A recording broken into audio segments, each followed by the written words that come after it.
كيفية حل مشكلة عدم شحن الآيفون. اليوم سنرشدك عبر بعض خطوات استكشاف الأخطاء وإصلاحها السهلة لإعادة شحن الآيفون الخاص بك في وقت قصير. أولاً، دعنا نتأكد من أن كابل الشحن والمحول في حالة جيدة. غالباً ما يكون الكابل المكسور أو المحول المعطل هو السبب وراء مشاكل الشحن. ابدأ بتبديل الكابل الخاص بك بآخر مختلف، وتأكد من أنه معتمد من أبل. إذا لم ينجح ذلك، حاول توصيل الشاحن بمقبس طاقة مختلف. هذه الخطوة البسيطة قد توفر لك الكثير من الوقت. بعد ذلك، دعونا نلقي نظرة أقرب على منفذ الشحن في جهاز الآيفون الخاص بك.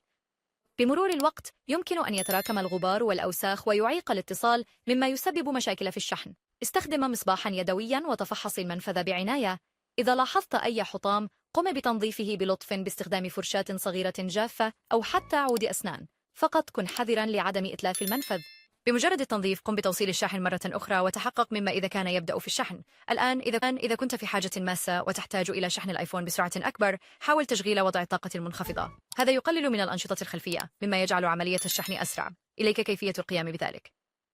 افتح تطبيق الإعدادات، اضغط على البطارية وقم بتفعيل خيار وضع الطاقة المنخفضة. إنها حيلة بسيطة، لكنها يمكن أن تحدث فرقاً كبيراً عندما تكون البطارية منخفضة. أحياناً يمكن أن يتسبب البرنامج القديم في مشاكل الشحن أيضاً. لذا دعونا نتحقق مما إذا كان برنامج الآيفون الخاص بك محدثاً. افتح تطبيق الإعدادات، اضغط على عام ثم تحديث البرنامج.